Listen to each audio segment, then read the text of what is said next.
Londonda titanların döyüşü. Arsenal Bavariya qarşı. Yeni itkilərdən danışanda bu Bavariyanın yüksəklərə qaldırılmasının əsas səbəbi olan Diazdır. Diaz qırmızı kart alıb, nəticədə bu oyunu buraxmalıdır. Dostundan qalma geri söhbəti var və Arsenal da yenicə Gabrieldən məhrum oldu. Arsenal Bavariyanın qarşısını necə ala bilər? Birinci tələ, hansıda ki, düşməməlidir. Arsenal Kane'in dalınca getməmək. Kane 9 nömrə olsa da 10 nömrə mövqeyinə düşür. Bəzən rəqibin dayaq yarım müdafiəçisi mövqeyinə düşür və nəticədə rəqib müdafiəçisini dilemma qarşısında qoyur. Onun dalınca gedib mövqeyini boşaltsın, yoxsa getməsin dayaq yarım müdafiəçisi mövqeyində rəqib say üstünlüyündə olsun. Bu da yenə də həmin boşluğa çox effektiv şəkildə Bavariyanın wingerlərindən birinin girməyinə, hətta 10 nömrə funksiyasını yerinə yetirən Serge Gnabry'nin də girməyinə fürsət yaradır. Kane özünün arxaya çəkilmək elementini absurd səviyyələrə qaldırıb. Kane dəfələrlə rəqibin 6 nömrə mövqeyinə düşür, həm Bavariyada, həm İngiltərə millisində. Yəni bu fantastikadır, amma Arsenal üçün tələdir. Arsenal Kane'in dalınca düşməməlidir. İkinci tərəfdən Arsenal 5-li müdafiə oturmalıdır. Çünki istənilən hücumçuda olduğu kimi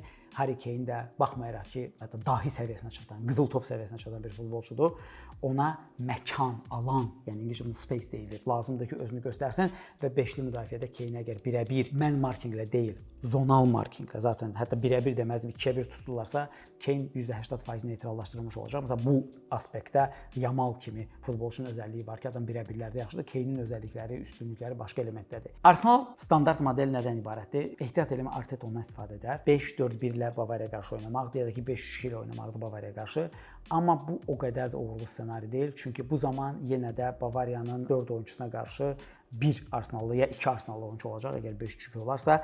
Daha effektiv olar əgər Arsenal 5-2-3 taktikası ilə topsuz pressing etsin. Bu zaman nə baş verir? Bavariyanın cinah müdafiəçiləri azadlıq alırlar, düzdür, ani azadlıqları olur, amma nəzərə alırıq ki, hələ də ki Arsenalın say üstünlüyü çoxdur və Bavariyanın cinah müdafiəçiləri nə qədər çox tənqid olsalar da, o tənqidə layiq olmasalar da, çünki komanda yaxşı oynayır, topu ayağında aparmaqda o qədər yaxşı deyillər. Oyunçuların özəlliyi cinah yüklənməsi yaratmaqdır, ani qərarlardır, ani paslardır.